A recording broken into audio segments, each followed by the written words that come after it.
অবশেষে প্রকাশ্যে এসেছে আমাজন প্রাইম ভিডিওর বহুল আলোচিত টম রেইডার সিরিজের নাম ভূমিকায় সোফি টার্নারের ফার্স্ট লুক।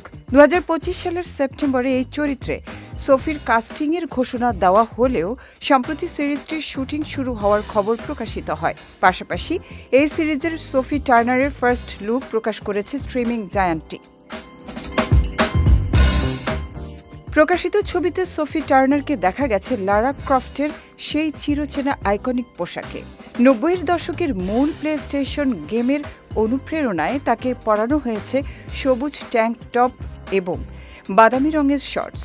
মূলত গেমটির ক্লাসিক ভার্সনের ভক্তদের নস্টালজিয়া উস্কে দিতে নির্মাতারা এই লুকটি বেছে নিয়েছেন বলে ধারণা করা হচ্ছে। অ্যাঞ্জেলিনা জোলি এবং অস্কার জয়ী অ্যালিসিয়া ভিকান্দারের পর তৃতীয় অভিনেত্রী হিসেবে এই কিংবদন্তি চরিত্রে অভিনয় করছেন সোফি।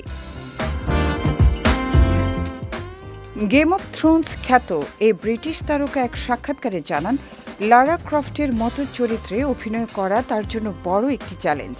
তিনি বলেন, পূর্বসূরিদের অসামান্য অভিনয়ের পর এই চরিত্রে নিজেকে মানিয়ে নেওয়া মানে হল অনেক বড় জুতোয় পা গলানো।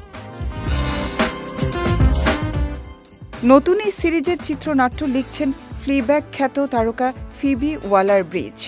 অভিনয়েও থাকছে বড় চমক। সোফি টার্নার ছাড়াও এতে দেখা যাবে সিডনি উইভার, জেসন আইজ্যাক্স ও সেলিয়া ইমরিকে।